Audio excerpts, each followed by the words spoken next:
seek forgiveness from those that you can or those that you've wronged. And if you can't, then forgive yourself and move on. It's really positive affirmations, and that's just what you were talking about. Every client I deal with, I talk about positive affirmations. Positive affirmations. Put it on a little card. Whatever it is you're trying to change in your life, put it on a little card. Put it on the bathroom mirror. Put it in your wallet. But say it 7 times a day. 7 times each time you say it.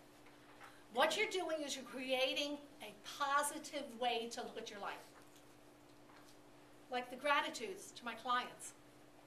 Things were always there. They just didn't think of it that way. So an affirmation brings it to the forefront of your mind. Making changes. And all these things are going to make changes. They're going to get rid of the clutter, and you're going to move on with your life. You're going to make changes. Now, there's 2 systems in our brain, they tell us. You've got the emotional side and the rational side. I have a tendency to go with the emotional side a little more, and I think some of us do. But some of us are very rational. But the idea is the emotional side is instinctive and feels pleasure and pain. And I much prefer the pleasure side, so I think that's part of why I'm emotional. Rational deliberates and plans.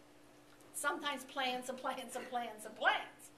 But there are 2 sides, and you need both sides in order to make changes in your life. So I have to stop and be rational, but I can still have that other side to me. So if you want to make changes, don't be generalized. Be specific. And I use the weight thing here. The generalized statement is, you want to lose weight. Don't say I want to lose weight. Say I want to lose 10 pounds. I want to walk. I'm going to walk 2 blocks this week and 3 blocks next week and 4 blocks the next week. Be specific because you're giving yourself a goal. It keeps you motivated. Think small steps. Like I said, you're going to walk 2 blocks.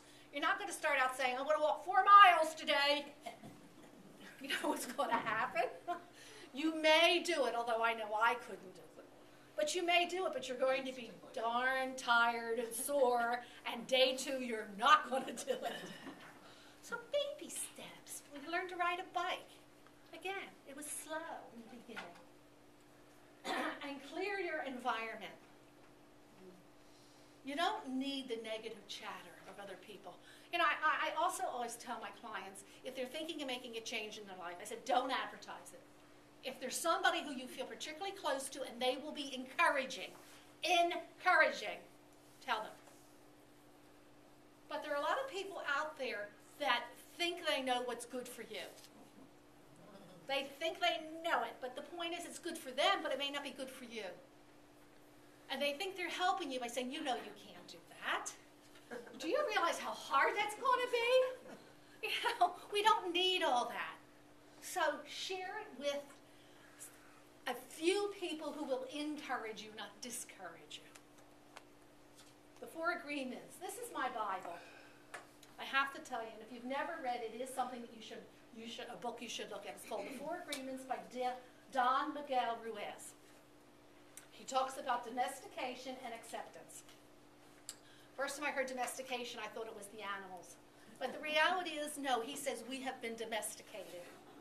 Because we have to live in this world and we're living by rules. But stop and think how many of those rules that you're living with now are somebody else's rules. How many of the rules that you're living by now you might have needed 20 years ago that you don't need now.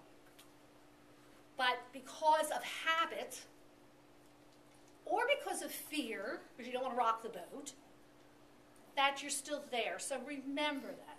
Now, here are the 4 agreements. Be authentic. How many plastic people do we know? There are so many people out there that you walk into a room and you start talking to them, and you know that they're not really there. They'll say one thing to you, but they don't mean it. Those are plastic people. So the first thing is be authentic, be real. And I have to tell you, that's the one thing that people tell me about my presentations. There are a lot of more polished speakers out there. They're truthfully, and I know that. But I have a tendency to speak from the heart, so I'm real. And that's very, very important to me. The more real you can be, the better you're going to be, the happier you're going to be, and the more friends who are going to want to be around you. And we're not meant to live on an island. Be honest. Be honest with yourself. You know, we have a tendency sometimes to tell ourselves stories. It's easier. But be honest with yourself. Be the best you that you can be. Now, to me, this is the most important one. Because we beat ourselves up. We beat ourselves up all the time. You know, I should have, could have, would have. Well, you know, the reality is, do your best every day. Now, do the best you can do today. What happens is, tomorrow, maybe our best isn't the same as it was yesterday. But if you did your best, that's all you can expect to get. But we put the bar so high that sometimes it's hard to hit it. And we think of ourselves as failures because we haven't hit it. Your best will change every day. Maybe you don't feel as good. Maybe something else is happening in your life. Maybe the weather affects it. Maybe other people affect it. So just do the best that you can do for that day and forgive yourself and move on. There's always another chance. You know, it's not one of those things that you go out the door, it locks, and you can't do it again. You can do it again. And be non-judgmental. I just had this conversation earlier this morning with someone. And she said, I'm not judging. No, you're observing. Now, being non-judgmental just means that you're not thinking the worst about people. Now, there are observations you make.